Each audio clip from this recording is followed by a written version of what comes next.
Brian, welcome to the show. Hey, glad to be here. Nice to see you. Good to, good to have you. We're talking today about ETL or modern ETL. I feel like ETL is no longer the right way to talk about it. You have ETL, you have reverse ETL.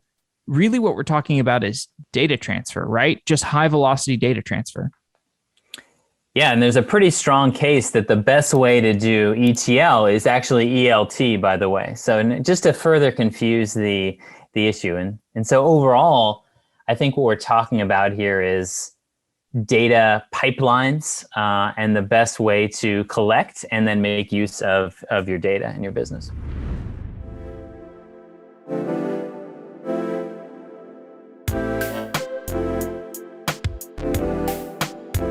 Today's episode of Software Engineering Daily is brought to you by Spring One. What has 5 tracks of content, covers 2 days, and is totally virtual? It's Spring One, and it's coming up September 1st and 2nd. Join your fellow developers and learn the latest on topics from Spring to Kubernetes to digital transformation and everything in between. Watch captivating industry all-stars. Boost your skills with a hands-on workshop. Engage with the community for, dare we say it, real virtual fun in the social track, and do it all from the comfort of anywhere. The best part? Workshop registration is open now, but hurry, seats are limited. Learn more at softwareengineeringdaily.com/spring1. SPRINGONE.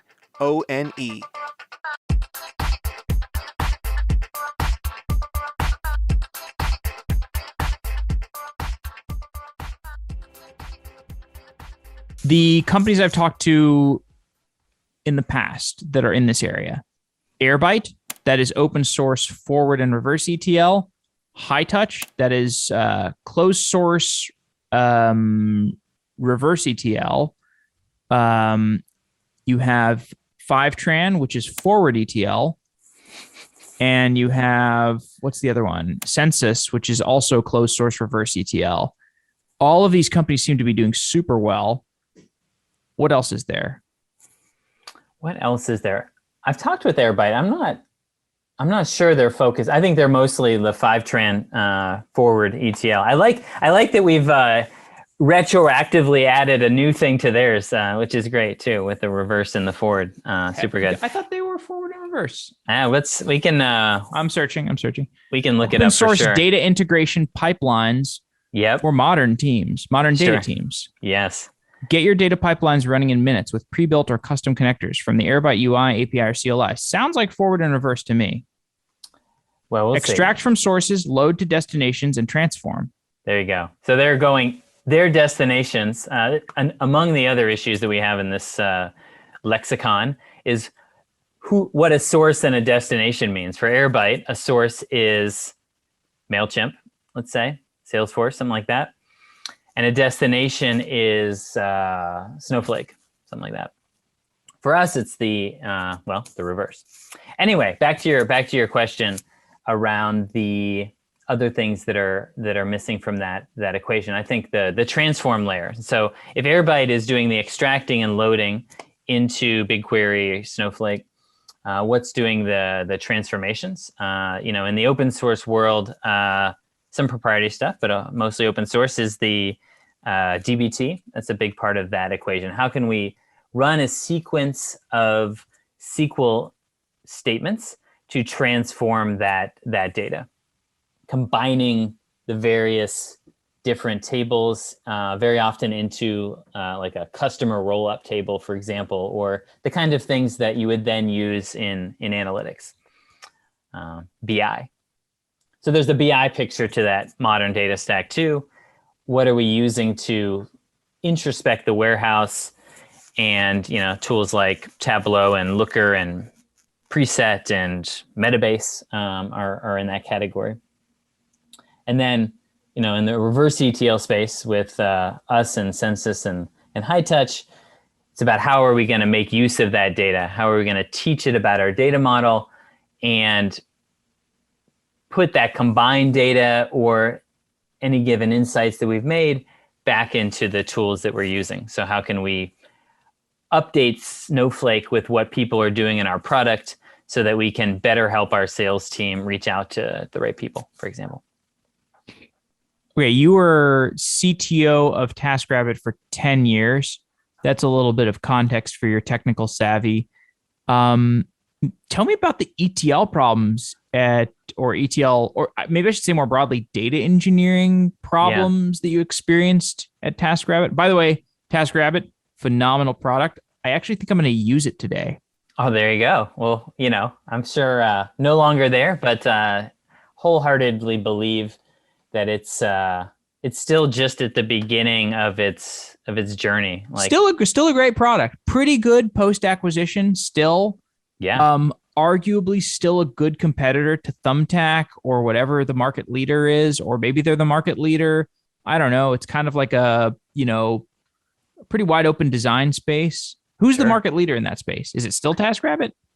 I mean, any space can be subdivided up. The leader in getting things done in your house are just people doing it themselves by far. I don't know. Whatever 100%. It is, like I need a house cleaner today. I'll tell you, no offense to Handy.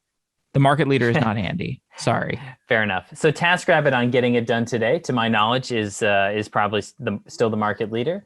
The putting it out for bid and roofers and things like that, probably more in the Thumbtack. And I've noticed Angie making some moves in this. They rebranded and are kind of going in that direction. So I'd be curious where they are right now. Anyway, back to the data at TaskRabbit. I think it goes through we went through a pretty common journey. I built that app on MySQL. I probably picked Postgres today. Built that app on MySQL. We had the data in MySQL. It had people's user accounts and tasks and what they've been up to. At some point, we needed to combine data into that. And we created a ETL process. So we were pulling in things from Zendesk, for example. We were updating we copied over our product tables into Redshift. Then we transformed those a little bit. Maybe there's a transform that, does some sort of roll up or even some prediction of, when they're going to book another task or, gives them a score or something like that, those kinds of transformations. And then we put Looker on top of that. We were one of the early Looker users, held out with that pricing for quite a while, much to their chagrin, possibly. Either way, about some hard negotiations there. Whatever, they can afford it. They're doing fine. They're doing fine. And so we spun everybody up on Looker. In general, tried to go more towards the self-serve to add more value to the data team. I was in charge of the data team through most of this story. At some point, we weren't getting our data needs fully met by Redshift. We switched at that point.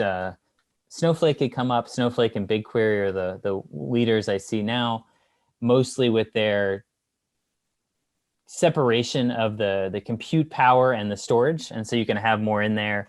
It's really closer to how you're really using it and what you're paying for, which is really great. And then when the reverse ETL comes into play, it starts to be like, okay, great. These great reports are in Looker. We've got these cohort analysis. This user 32 is about to churn or whatever it is, or doing really great. How can we take advantage of that in our marketing tools? Push and email, for example. We were using Urban Airship and Sailthrough. And that's when the reverse ETL things start to come into question. And so at the time, we built something to synchronize that tool, synchronize from that warehouse into those tools. And it's not the thing the engineers like to work on that much. we put together a minimal viable product, we got it going, and we called it at the end of the day, like, hey, marketing, you're welcome. But the thing is, great marketing, especially great personalization and retention marketing, they have a new idea every week. and they should always be testing and then seeing how those go. And in general, we couldn't keep up and didn't prioritize that. And so I do crazy things like approve $1 million for our retention campaign on a Monday, and then a Thursday say, no, I can't get the last time somebody did cleaning into your thing. And she's like, well, what about the goal? And I said, well, good luck. I know, I believe in you, but they needed data to hit the goal. And then we'd be confused why we didn't hit the goal. And it's because they didn't have the agility of testing that they needed. And so I switched my tune, and I'm now here to empower all those teams to be successful. So there's the thing is, when Srini from Preset connected us, it didn't surprise me at all that there is another open source forward reverse ETL or data engineering or whatever you want to call this space company, because this problem is so big. It's such a diverse pain point, and the adjacencies are enormous. And I kind of wonder why that. I mean, okay, here's my thesis on how we got to where we are, and I'd love to hear yours. Awesome. So we accidentally ended up in a world where the data warehouse is the center of the universe. Everyone for some period of time was thinking it was going to be some sort of streaming system or like a Lambda architecture kind of thing. Instead, we just said, you know what? The simplest way to think about this is we throw everything in the data warehouse and we go from there. And then because of that, we had a ton of downstream infrastructure developments. Do you think that thesis is reasonable? I think that's super reasonable.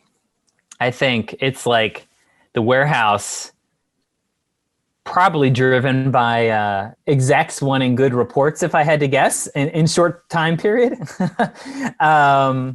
became the sun in this universe. And now things are revolving around it, and things are going in and things are going out. I think the reverse ETL problem existed way before that happened, which I think was probably in the last, 5 years.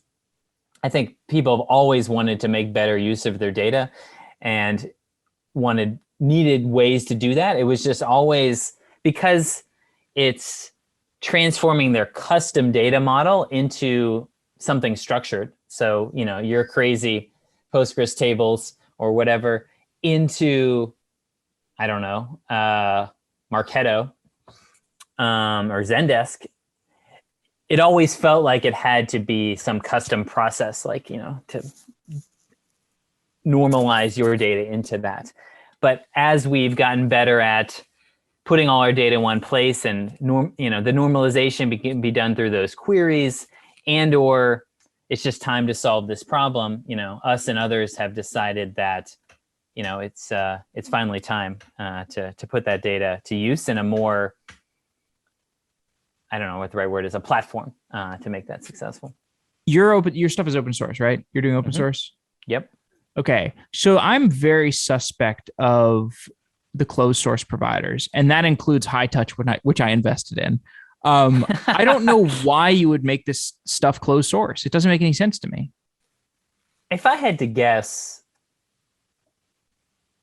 I don't think clearly, I'm a proponent of open source, and I think it brings tons of value in the ability to host it yourself, B, the clarity of what's going on, C, this game is about having approximately infinite destinations to use your data. And I think it's an amazing, long tail thing. We're talking to people in Brazil and Vietnam and integrating with the Brazilian and Vietnamese MailChimps, like a closed source SaaS US-based service isn't going to get to that in years. Like Segment still hasn't gotten to those providers, right? And so there's a ton of value in all that. I think if you asked High Touch, I don't think they'd say closed source, it's ours, don't touch it. I think it's more about that they believe in the hosted model, which we're also experimenting with, because not everybody can spin up their own instances to their DevOps things, and they want to outsource that to a SaaS provider. So I don't think they would necessarily go to the map saying you can never look at their source code, but like I think they're probably just traditional SaaS vibes. Yeah, but it's like a bunch of kids. It's like kids. And I'm telling them, you guys, what are you doing? Just make it open source. You'd lose nothing. You lose absolutely nothing. Nobody wants to stand up this thing and run it themselves. If they do, they're not your right customer anyway. So just open source it. Right. Yeah, I mean, now we're in philosophy land. I clearly believe that open source is good. But maybe it slows down our velocity to do things out in the open. Maybe it doesn't. But there's probably a typical set of concerns. Like, why didn't we open source TaskRabbit? I guess it might be a random question to ask. That's a valid question. Dude, And email like whatever, CEO at IKEA.com and ask him or her. Do they have a CEO? They're like Icelandic or something? Swedish, man. You don't know that IKEA is Swedish? I'm sorry. It's very famously Swedish. I forgot about the meatballs. Very famously Swedish, my friend. Yeah, so why isn't everything open source? And I mean, I'm sure there are. Which is a very, very valid question. Sure. It is a truly valid question.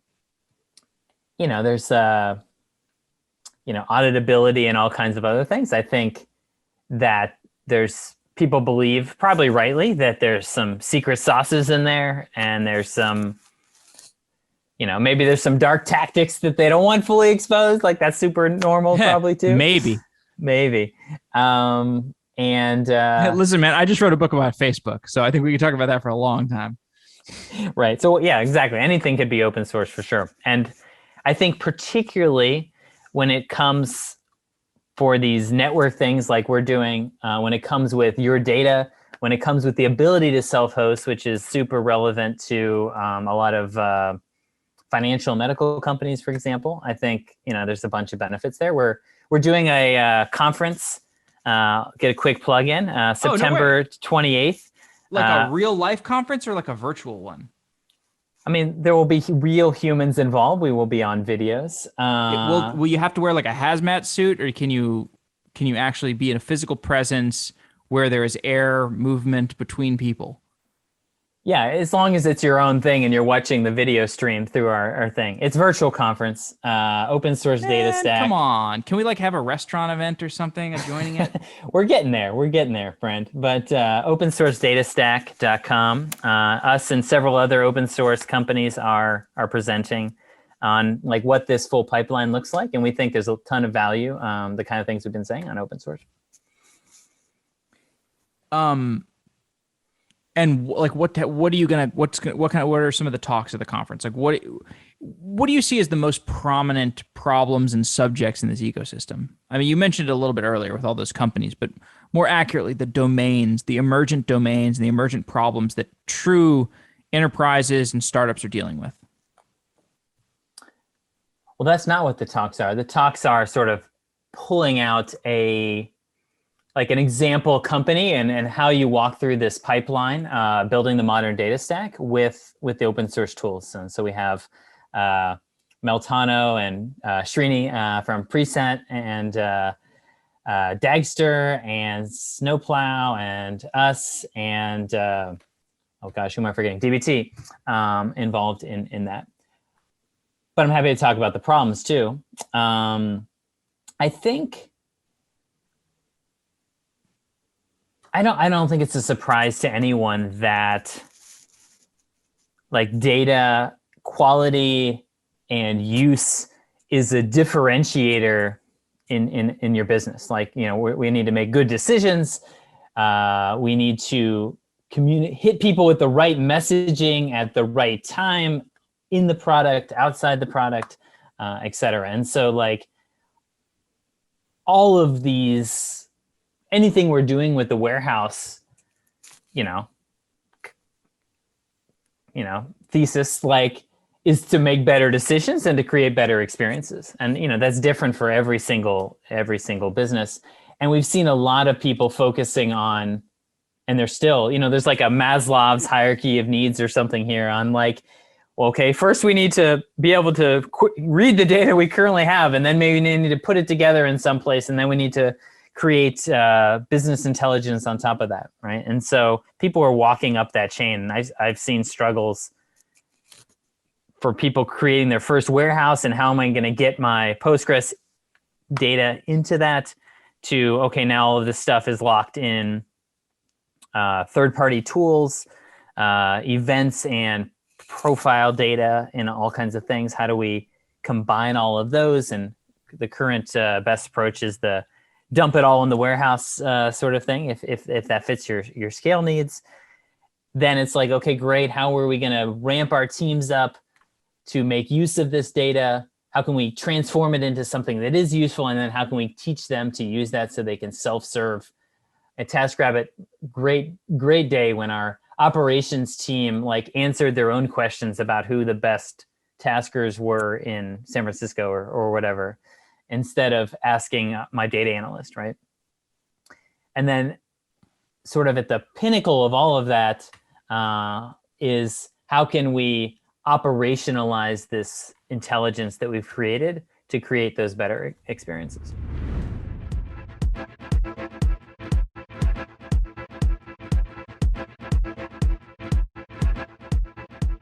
Today's episode of Software Engineering Daily is sponsored by Prophecy.io, a complete low-code data engineering platform for the enterprise. Prophecy enables all your teams on Apache Spark with a unique low-code designer. While you visually build your data flows, Prophecy generates high-quality Spark code on Git. Then you can schedule these with Prophecy's low-code Airflow. Not just that, Prophecy provides end-to-end visibility into your data flows with metadata search and column-level lineage. Prophecy makes enterprise data teams productive with new workflows.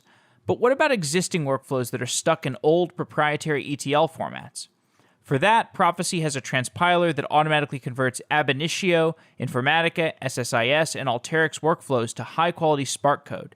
See how Prophecy can modernize your data engineering with a free account at prophecy.io/sedaily.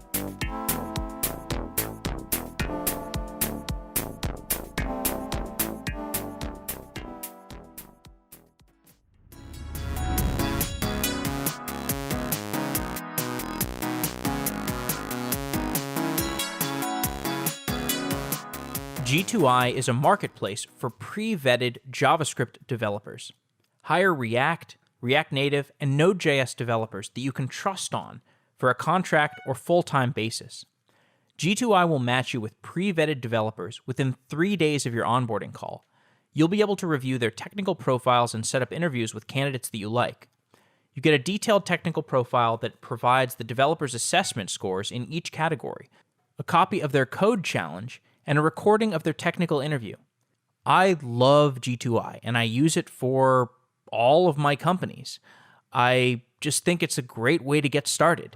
It's a really fast way to find a great front-end developer, which is most of what we need these days. React developers are in such high demand, and G2I is the place to find the best React developers. You can test a working relationship with no risk. The first week is free if you decide your developer isn't a good fit. If you don't like it, you won't have to pay for it. G2I's litmus test is simple. Can this developer make an impact in your code base within their first week? Impact is the thing that matters. Go to softwareengineeringdaily.com/G2I to get started. That's softwareengineeringdaily.com/G2I. I really don't have any problem promoting G2I because I have been a power user of their services, and I just got to tell you, it will accelerate your development cadence.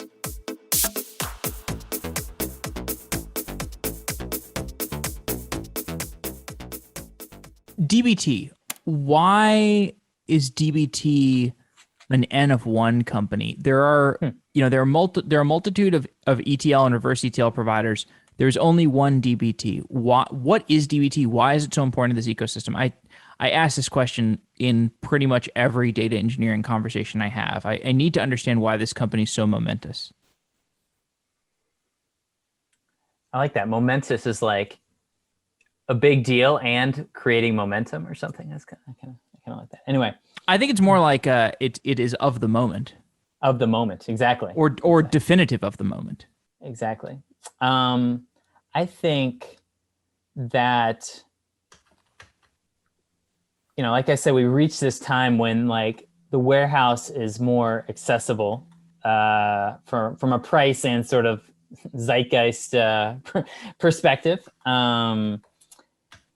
We've got lots of different ways to write into it, which is maybe why there's lots of different like Fivetran-ish things. Like there's many different things you need to write into it. There's many different things you need to write out of it. That's the reverse ETL case. But just in that transforming layer, I think they have a win of extreme focus there, which is how a lot of people win at things. So I respect that a lot. And this new level of accessibility to a broader set of engineers, and even people that wouldn't have considered themselves engineers previously, data analysts. And so if you can write SQL, you can now do this data engineering task that previously was only accessible to a quote unquote software engineer, data engineer writing Python code, and it all seemed super fragile. They've hardened and made accessible a pattern that made this notion of the analytics engineer, or essentially data analysts, able to, do the skills that they could, accomplish a goal they couldn't before.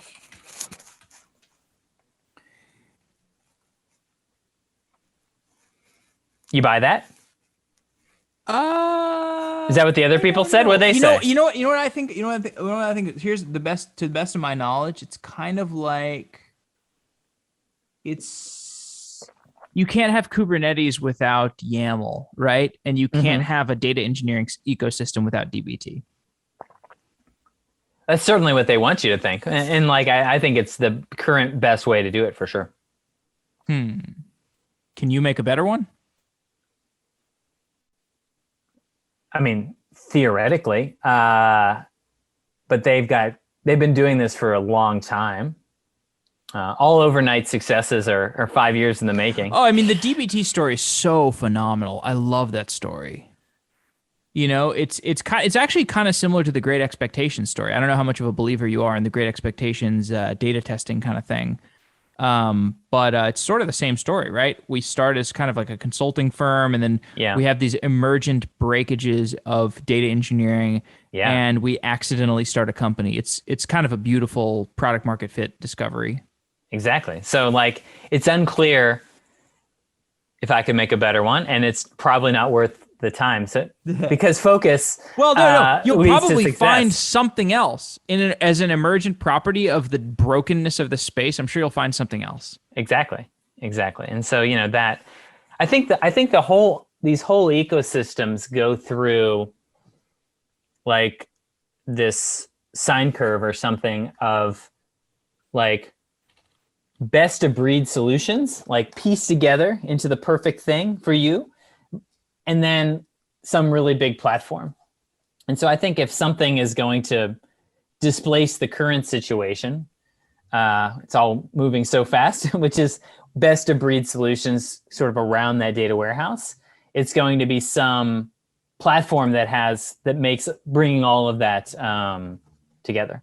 Now, obviously, we believe we're a best of breed solution on that, and we're not seeking to be that full platform. But a few years down the road, the curve might go the other way, and some combo warehouse transform in and out kind of thing, might win because it's, the integration essentially.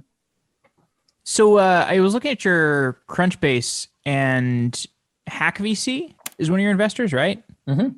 Ed Roman? Yep, Ed. I have known Ed Roman since I was like 13 years old. And maybe you're old, and that's been a while because you called some people that are, not terribly young kids earlier. So maybe that's been a long time. I'm 33. But I was definitely playing Magic 20 years ago. So I met Ed Roman playing Magic. Very good. Yeah, he was one of the He was part of one of the factions of the Austin, Texas Magic player diaspora, you might say. Diaspora. I like that concept. Are you a Magic player? You ever play Magic the Gathering? No, not Magic. I have a son. He's into Dungeons and Dragons. Oh wow, and a little bit of Pokemon. I'm generally familiar with these things. I miss that level. Like, there's all kinds of dorks in the world. I wasn't, in that group. Hey man, Magic is a sport. And Magic is a sport. It has nothing to do with dorkery. I mean, geeks are people that are excited about things. You know what's funny? You know what's funny? All the jocks that used to like beat me up and make fun of me for Magic, once everything shifted to poker in high school and I started smashing them and taking their money and making more money than all of them make even today in high school, they still didn't respect me. It was kind of funny. Like, well, you gotta, you pick your vibe of what you respect, and I guess it takes a lot of data and maybe never. It's hard to change people, my friend. It's hard to change people. I agree, but even if you don't change them, you can still take their money at the poker table. That's what I like about it. I think that's the ideal situation if you really want to get into it. Like, pretty much, if they're not learning, like, yeah, that's what you want as on the other side of the table. So let me ask you, as somebody who has pitched several businesses to Ed Roman unsuccessfully, how do you convince that guy to invest in your company? By the way, Ed Roman, one of the best investors in the Valley when it comes to infrastructure, is my belief. And fairly under the radar for how good he is. Yeah, definitely. As seen by this Magic diaspora situation, super connected and super insightful and helping us out just recently, in fact. So I guess I don't know the secret, right?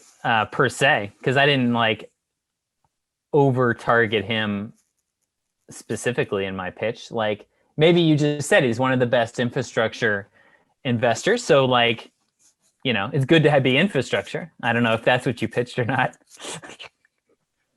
I was actually pitching him on a Magic the Gathering. A gaming company. Yeah, I'm building a gaming company that's like an improvement on Magic the Gathering.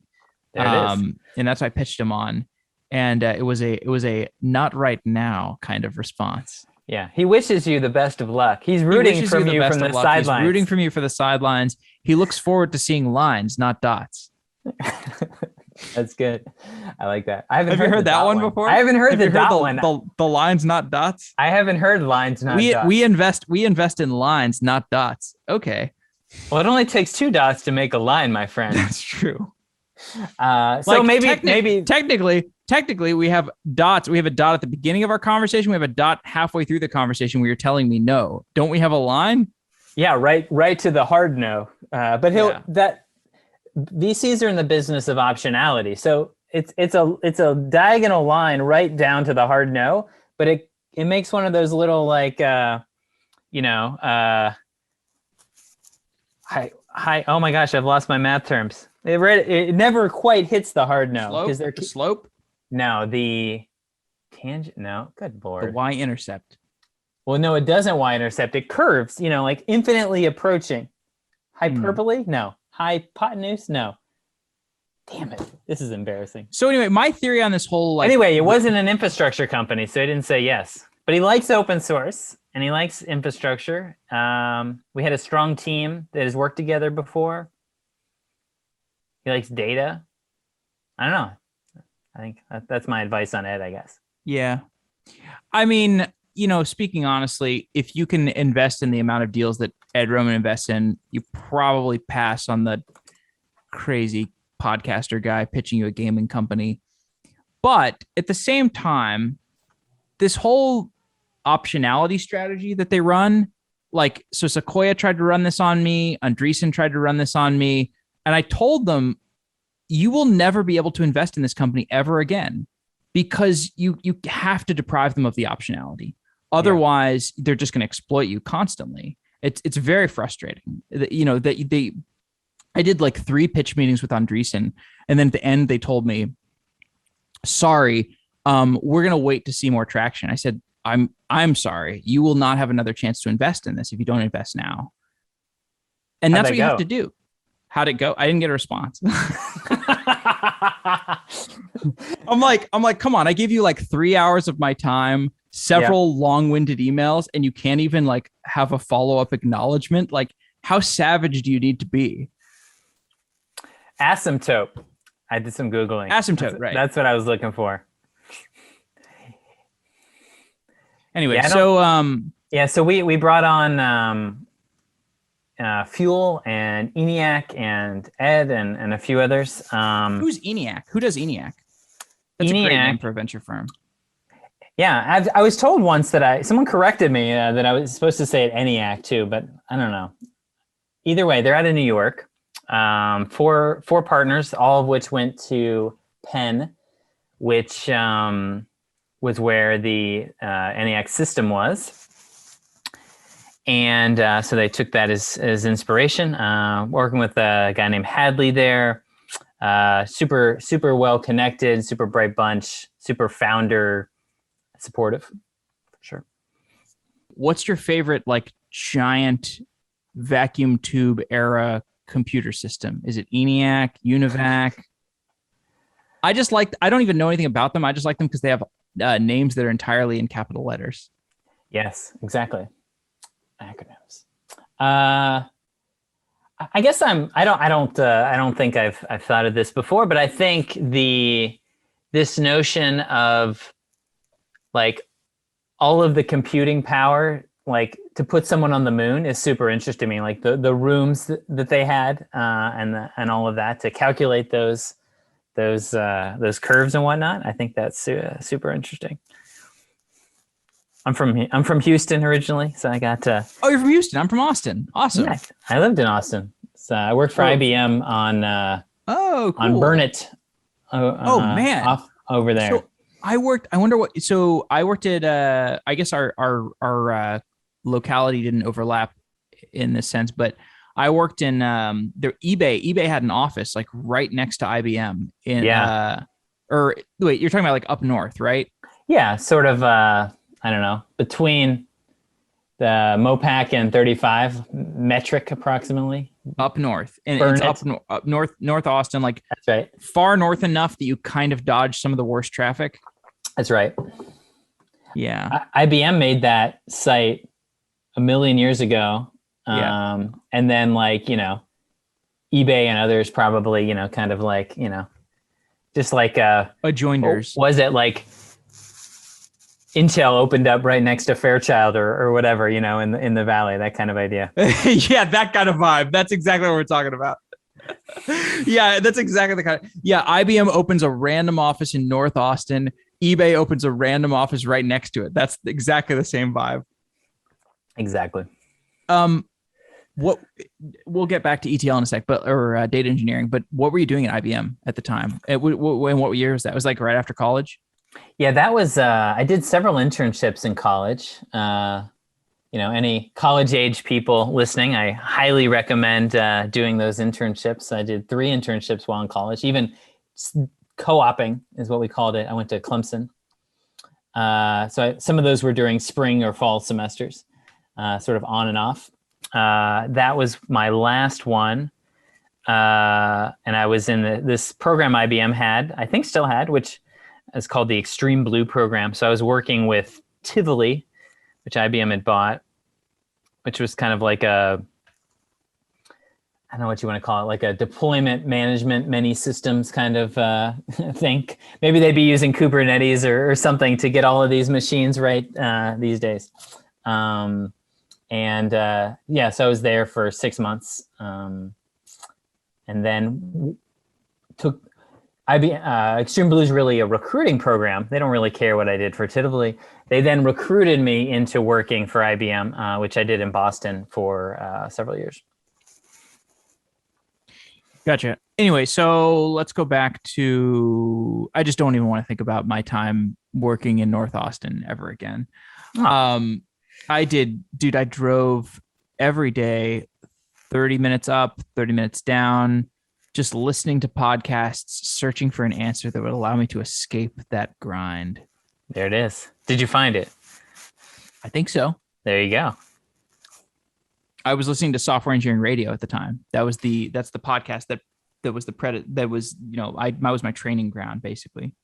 Nice. I would listen to that podcast, and then eventually I heard they were looking for volunteer podcasters, and I said, "Oh, well, okay, I'll try that." And 12 years later or whatever, Here we are. But it's only one data point, though. I think we're gonna need a few more, right, to make the line. Do you have like 1,600 episodes at this point? That's good. So, okay, all these integrations. Up and to the right in that case. Salesforce integration, MySQL integration, Postgres integration, Redshift integration, Intercom integration, MailChimp integration, Salesforce, I assume. You have to have this N-by-N data transfer issue, schema transformations. The first time I encountered the depth of this problem was when I talked to George at Fivetran maybe 2.5 years ago. Ever since then, I've just heard more and more about it. How do you solve this as an engineering problem where you have these divergent schemas, you have to unify the schemas, and you have to build good data transfer between them? This is like a massive problem. How do you approach it? It's interesting because I think Fivetran has it easier than we do. I think that's every company ever. Grass is always greener kind of thing. But they're writing from a known situation generally. They're using APIs from Salesforce and writing into a fairly small set of destinations, Snowflake, et cetera. I think the interesting thing about reverse ETL as opposed to the ELT approach, writing into the warehouse, the interesting thing about reverse ETL is that there's also this notion of the customer's data model, right? That is somewhat separate from all those other things. I happen to think that's a good reason to be like, the more it's about your specific data model, the more that the open source tooling makes sense. I think that's why dbt is open source, for example, to express that data model in that open source framework. And we're doing the same thing. And so our approach is sort of a declarative approach in that way, which is that you express the data that's important to you. We then have, if it was really N by N, you'd be screwed, obviously, right? And so you query those sources, MySQL, Postgres, Snowflake, BigQuery, et cetera. Then you have your data in a fairly normalized form. Here's the customer and their a bunch of integers and strings and floats and whatnot. And then you make a abstraction API to all those destinations and say, here, please make this so in MailChimp. And then it's all about unit tests and API rate limiting learnings and all these other things that you have to deal with, especially on the way out. Okay, what is the hardest engineering problem you've had to solve so far? It's a good question. The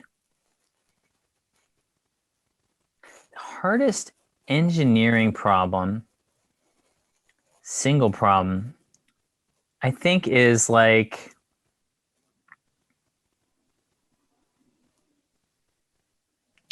I don't know, sync in general, the sync and synchronizing with your source, and just general efficiency throughout the system. I mean, it's something we were always iterating on and trying to get right. You can't miss anything. Like that's like SLA number one. But at the same time, want to be as efficient as possible, both with data, with querying, and especially on the way out with various rate limiting and things like that. So just figuring out the right way to be efficient there. And go to market? What about go to market? Is it easy to convince people to use Grouparoo, or do you have to sort of win them over from the other market participants? I think that an interesting thing we're seeing is where people are on that, maybe on that pyramid that I talked about earlier. Like, it depends where you are in your data journey. if you're still struggling to get everything in your warehouse and or querying or something like that, then I get some glazed eyes like, wait, like you're talking about making use of this data. Like we can't even reliably pull it together, that kind of thing. But if you're in the spot where essentially the engineering team or the data engineering team has it on their plates to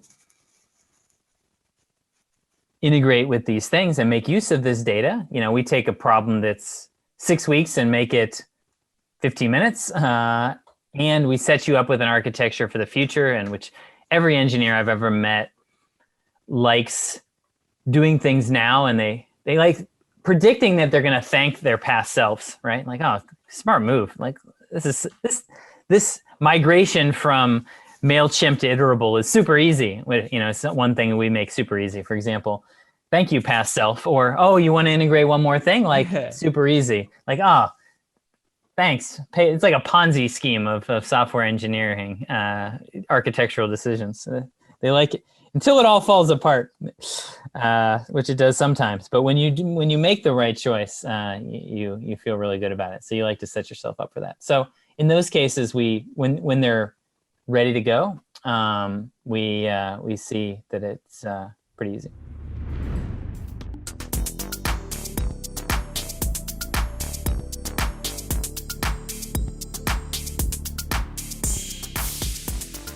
This episode of Software Engineering Daily is sponsored by Datadog. Datadog is a cloud monitoring platform built by engineers for engineers, enabling full-stack observability for modern applications. Datadog integrates seamlessly to gather metrics and events from more than 400 technologies, including cloud providers, databases, and web servers. Easily identify slow-running queries, error rates, bottlenecks, and more fast with built-in dashboards, algorithmic alerts, and end-to-end request tracing and log management from Datadog. Datadog helps engineering teams troubleshoot and collaborate together in one place to enhance performance and prevent downtime.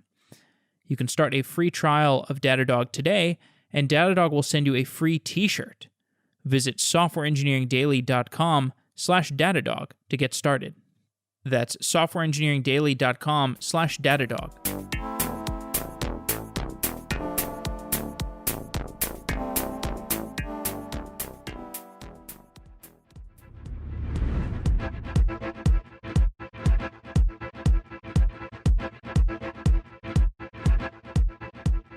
Are you managing a gazillion SSH database passwords and Kubernetes certs? Meet StrongDM. StrongDM is the only way to simplify infrastructure access and audit controls across any environment, no matter how diverse. StrongDM extends any SSO to centrally manage across to databases, servers, and Kubernetes clusters, so onboarding and offboarding can be done in a single click. Escalate privileges with just-in-time access and automatically log every query and command.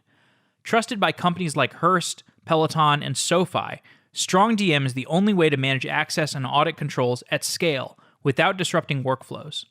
Start your 14-day trial today at strongdm.com/sedaily. There's no credit card required. It's a free 14-day trial. Just go to strongdm.com/sedaily. Thanks to StrongDM for being a sponsor.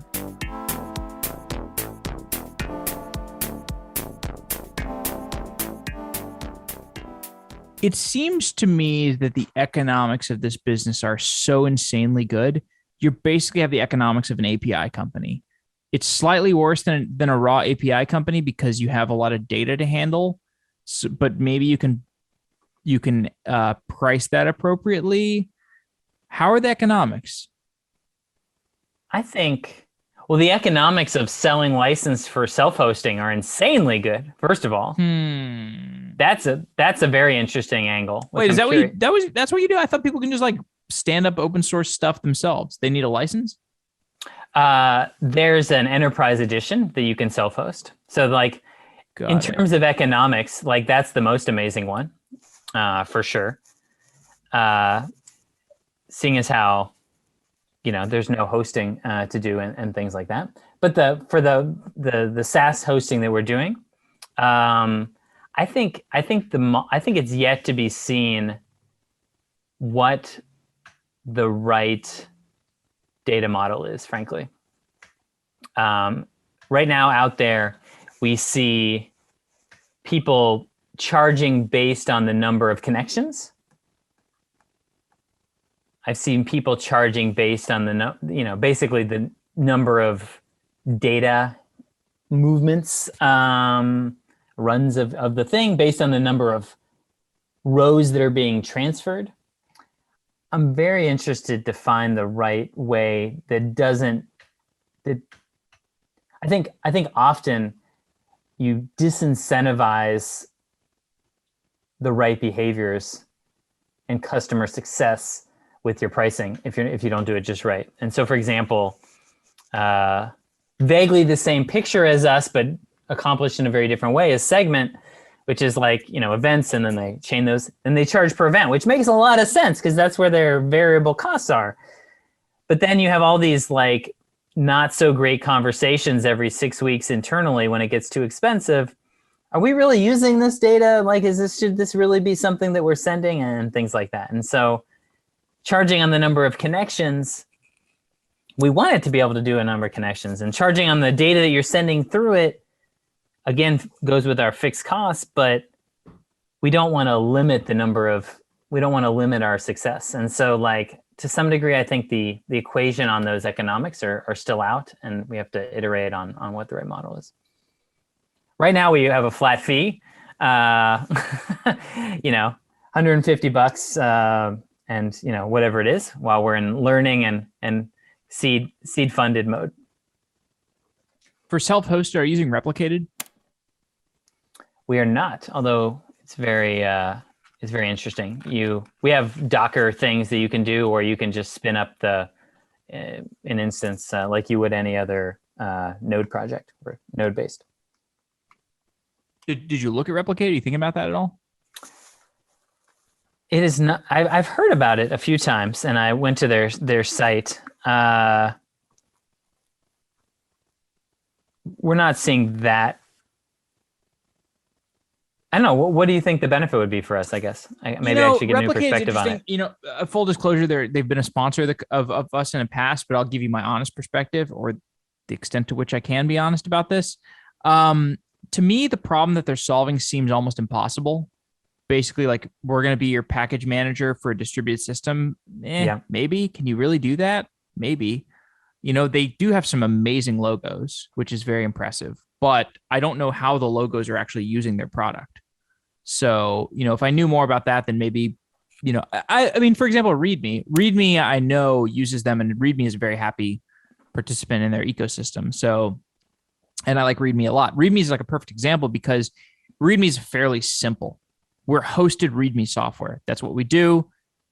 It needs to be a distributed system. So you do need a distributed systems package management system, but it's ultimately not very complicated. README is like a very, very nice blogging system, basically, or CRUD system. It's a beautiful, beautiful application, but it's not super complicated. There's not as many opportunities for timeouts and external dependencies and stuff as there is in what you're building. So, when I think about, trusting some third-party vendor to be the arbiter of whether or not my software works, I don't know if I'm trusting anybody else other than me and my Docker containers for vending my software. So I probably would do what you're doing.